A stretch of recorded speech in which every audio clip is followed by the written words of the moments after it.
Hi everyone, it's Liz Correa here from the DeMello School with some updates on what we've been up to for the month of January and into February at DeMello.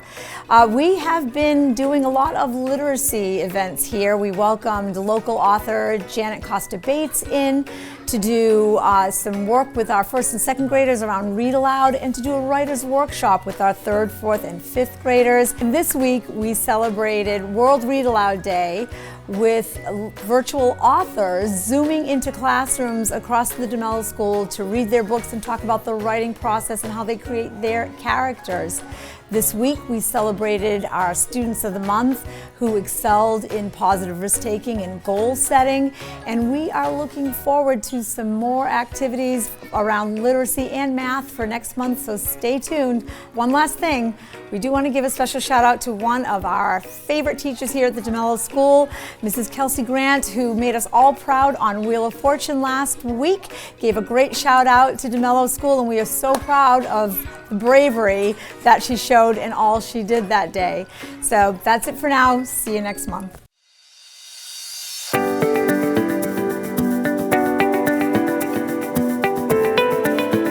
Hi everyone, Mrs. Y here from Quinn. I'm here with our monthly update.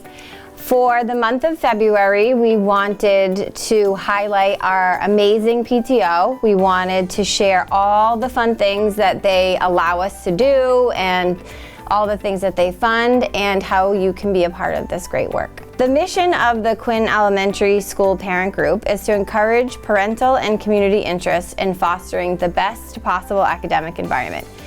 In keeping with this mission, the group supports teachers, they support staff, they subsidize events, they provide programs to enhance the classroom curriculum, and they provide students and families with events that will help enhance the schools and the students' experience. If you are interested in joining the PTO, the group meets monthly. They meet at night. The day usually is different, but we post it on the Quinn PTO page and we talk about fundraising, we talk about all the things that are happening in the school, and it's just a good way to meet new faces, hear about other students, hear about other parents, and make a community connection. I wanted to also take this opportunity to say how grateful we are to have such an involved PTO. They bring so much to Quinn, and I wanted to give you guys some highlights of all the fun things that they do. So here at Quinn we have over 700 students.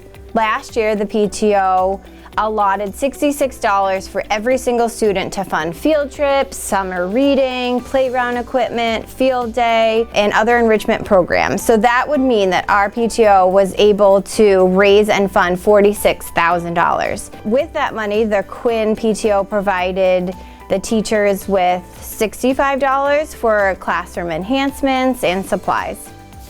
They also help with 5th grade graduation, and also over the course of the school year, Quinn puts on so many free family events.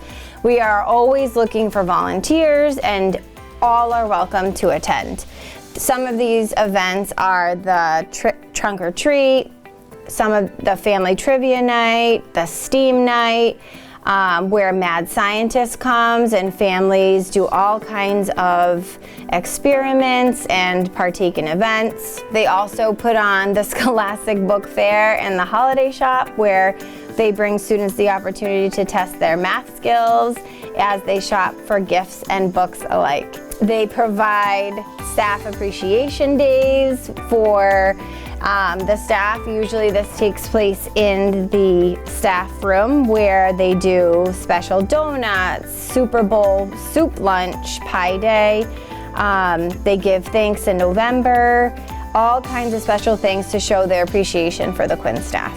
The entire Quinn community has so many things to be thankful for, and your support can come through your time, your ideas, your attendance, any donations. We are grateful for it all, and it does nothing but enhance the school community.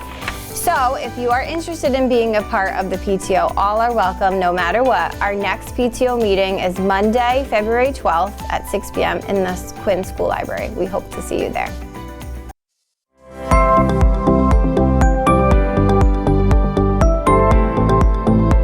Welcome Welcome back to Potter School. I'm Rick Porter, our principal, and today I am so excited to introduce you all to Miss Sandra Chicka, our instructional technology specialist. So Sandy, tell us a little bit about your job. Thanks, Rick. So part of my role here at Potter School is I help the staff integrate technology into their lessons. One of the examples is we did with 5th grade teachers, the teacher had them writing about if they ever got stuck in a snow globe, and so she had the writing piece done with them, and then I came in and I helped them create animated GIFs of them actually being stuck in a snow globe. One of the other things we did was in 2nd grade, we made graffiti walls where the teacher actually was going over character traits with them, and she talked to them about when you get character traits, and she related that to compliments, and when we get compliments, our heads get bigger. So we made big heads using the program Canva, where the students took pictures of themselves, they put them on a wall, and then they added all the character traits to that wall. So the students did every single part of that project, took their own picture, uploaded it to the Canva program, and added all the extra stuff to it. Just recently I worked with the art teacher, and she was working with value scales, and she had the students work on iPads and create those value scales using the iPads. So the teachers bring the curriculum part of it, and then I come in and I bring the tech part of it, and then we work together to do that.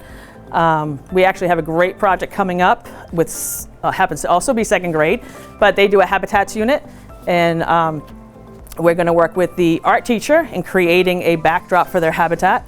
And I'm actually hoping to get some animals 3D printed with our older grades, and we'll work with the 2nd grade and make stop motion videos with those animals that we print out. So that is coming up, and that's still in the works. Another aspect of my job is that the Department of Education has digital literacy standards that the students need to. So I go into all the rooms and I teach them about digital citizenship, and we use the Common Sense Media curriculum to do that. And with that curriculum, we have 6 friends that we talk about, and those are our digital citizens. And in another collaboration with the art teacher, we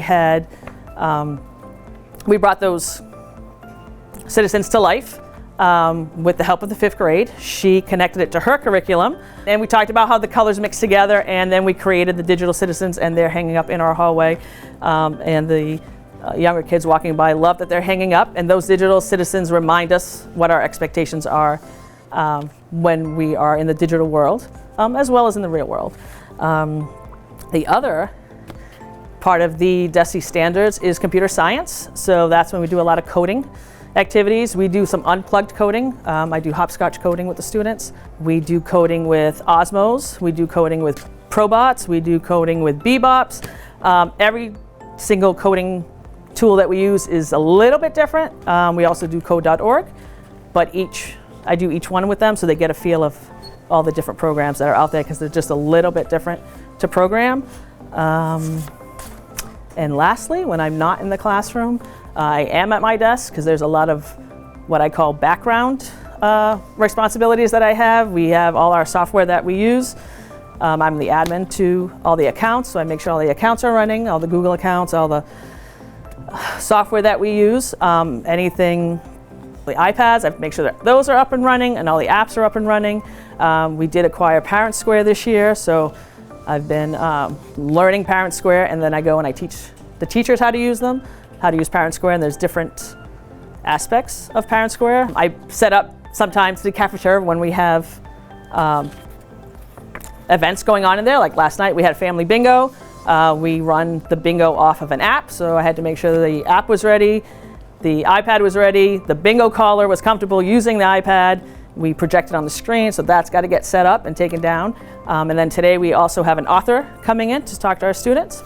So actually that's where I have to go and set up for her, because she's got a PowerPoint presentation that I have to set up to demonstrate to the students. So that is pretty much what I do here at Potter.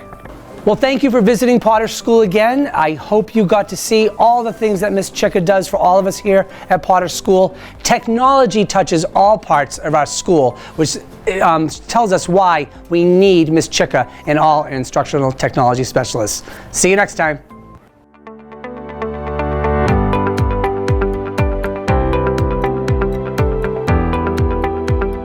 Greetings from the Dartmouth Middle School. I hope your winter's going well. We've got a lot of exciting things going on in February and into March.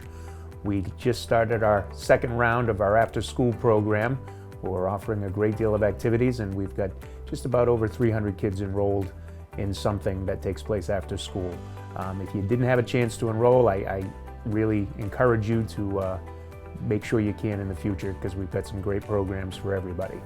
We had an excellent opportunity to work in partnership with Dartmouth High School on what's called Project 351 Playbook Initiative. It's actually sponsored by the Boston Celtics, where a couple of kids from the high school have trained 15 of our 7th and 8th graders. We've had 2 days up at Dartmouth High School looking at topics such as inclusion, anti-racism, how to navigate difficult social situations, and we're going to come back and we're going to have a theme day here at Dartmouth Middle School, which we look forward to. February 16th, we'll have our second rare event of the year. We're going to have our Frozen Friday event, which all homerooms will have an opportunity to compete in one another and some fun competitive games. So we're looking forward to that. Looking ahead to March 15th, we'll have our first unified basketball game. We'll be taking on Plymouth South. I know Coach Garcia and Coach Mitchell are looking forward to another really successful unified basketball season here at the Dartmouth Middle School. March 22nd, Friday, we'll be holding our second dance of the year for our 7th and 8th graders. We had just about 350 kids participate in the last dance, and we're hoping for big numbers again. So this February, we're celebrating Black History Month. We've been putting a spotlight on historical figures once a week through the announcements. We have done so far C.J. Madam Parker, Harriet Tubman, and Mark Dean. I also think this project ties in nicely with our Project 351 Playbook Initiative. That's it for the middle school. We'll be on break the third week of February, so enjoy from the 19th to the 23rd, and we'll see you back here on the 26th.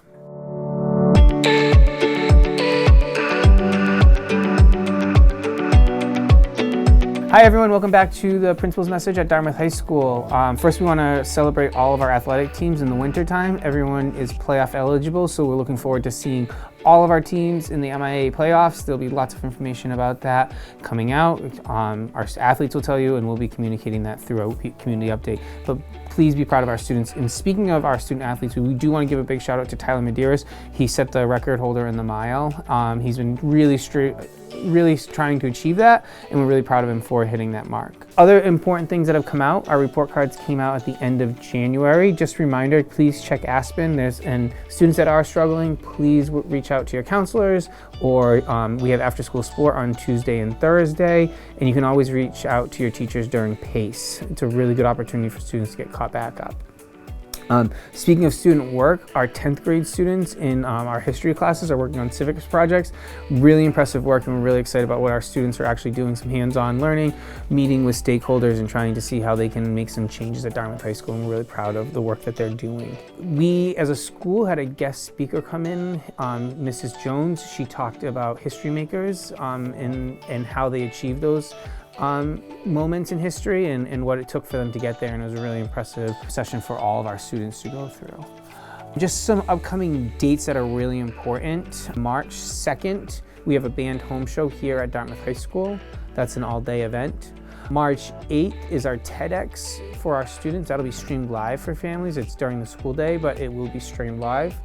World Language Week is March 11th through the 15th. Look out for a lot of information on that and some activities based off of that. And then finally, March 15th is Dartmouth's Finest. So we're always excited for that community event to show off our talented seniors. Just one last thing, there's always opportunities to volunteer. I know after prom and PTO are always looking for parental support too, so you can reach out to those committees and help out and be a supporting force. With that, that's what's going on at Dartmouth High School. Look forward to seeing everyone next month. Have a good one. Bye.